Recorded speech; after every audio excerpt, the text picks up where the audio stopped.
The city's in the process of shutting down more than 50 hotels that house undocumented immigrants, but the cost to taxpayers remains high. Some watchdogs want to know why. When the buses first rolled into New York City, there were so many undocumented immigrants, there's nowhere to put them.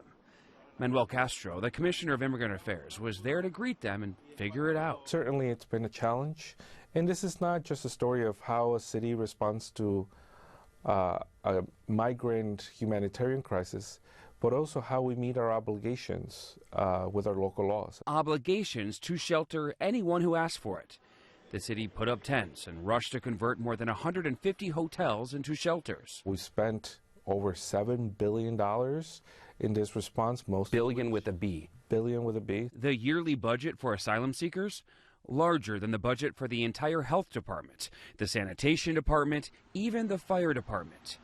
The total amount's going down as the amount of people the city's caring for has gone down by more than 20,000 people compared to the same time last year. The crisis is over, but the continued cost is still there. Anna Champagny is a watchdog for taxpayer dollars. The city needs to figure out how to manage it more cost effectively at this point. Says the number of non-citizens is going down, but the cost to care for them is not.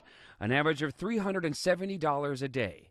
Significantly more than what it costs to house New York City's homeless. It does call into question why the cost per day is so high and has been stubbornly high. It has been about that $370 level since the crisis began. It's a lot of money. Yes, it is. Why does it cost more to house an undocumented immigrant compared to someone who's homeless? In large part because we had to set up a system practically overnight and be able to support people we didn't expect would be arriving.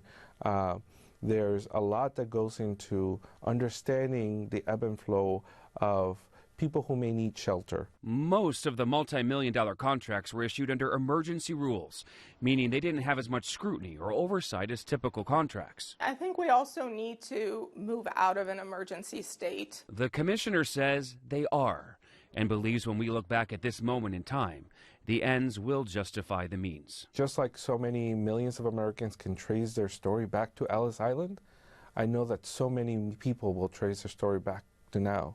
Among the many reasons for the massive costs, hotel contracts. Contracts that range from $19 million for a motel in Yonkers to $150 million for a hotel in Times Square. Reporting in the newsroom, Dan Krauth, Channel 7, Eyewitness News.